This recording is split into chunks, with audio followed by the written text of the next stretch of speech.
Episode 1.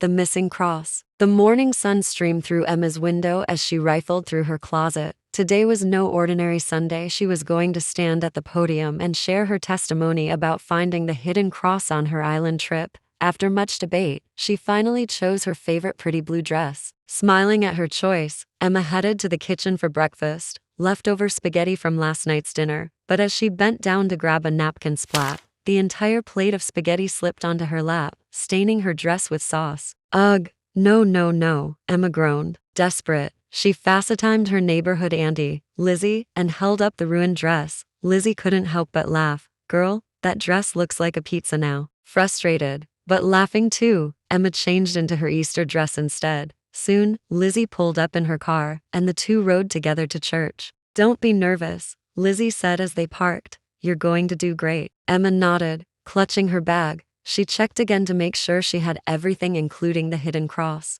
Inside, the congregation listened as the pastor preached, his voice filling the sanctuary. Amen, he asked, raising his hands. Amen, the congregation shouted back. Then came Emma's turn, heart pounding. She walked up to the podium and began sharing her story. She told how, on the island trip, she met a pastor named Mr. Jones, and together they searched for the cross, finally finding it inside a volcano. But when Emma reached into her bag to show the cross to the church, her stomach dropped. It was gone. She froze for a moment, but pushed forward, finishing her testimony without it. The congregation still clapped warmly as she stepped down. Afterward, Emma searched everywhere: her pew, the aisles, even backstage. Nothing. Lizzie, did you see it? Emma asked desperately.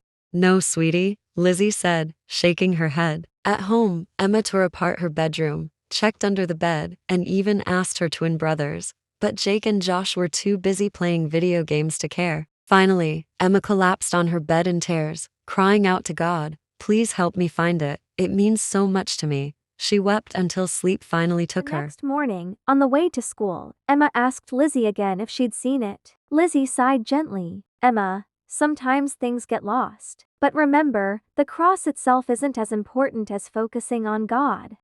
Emma nodded but still felt empty inside. At school, she sat at her desk, staring at the clock, restless and upset. 2 more hours of class. She couldn't take it anymore.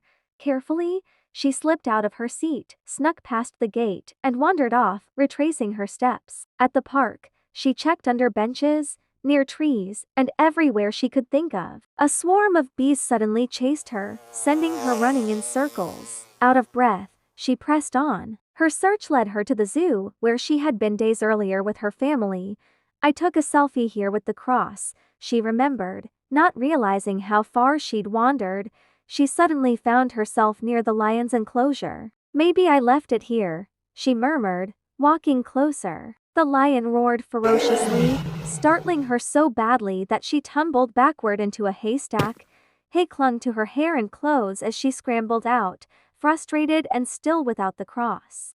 The next day, rain poured from the sky, but Emma refused to give up. Soaked and muddy, she trudged into the woods. It has to be somewhere, she told herself. Suddenly, splat, she tripped and fell face first into a patch of mud. You, gross, she shouted, spitting mud out of her mouth. As she tried to push herself up, her hand hit something hard beneath the surface. Curious, she dug through the muck and her eyes widened. It was the hidden cross, covered in mud, but gleaming faintly through the rain. The cross sat in her hand. Emma gasped, smiling through tears. Struggling to pull herself out of the mud, she stood tall, clutching it close. Drenched, filthy, but overjoyed, Emma made her way home. The cross was found, and so was her hope.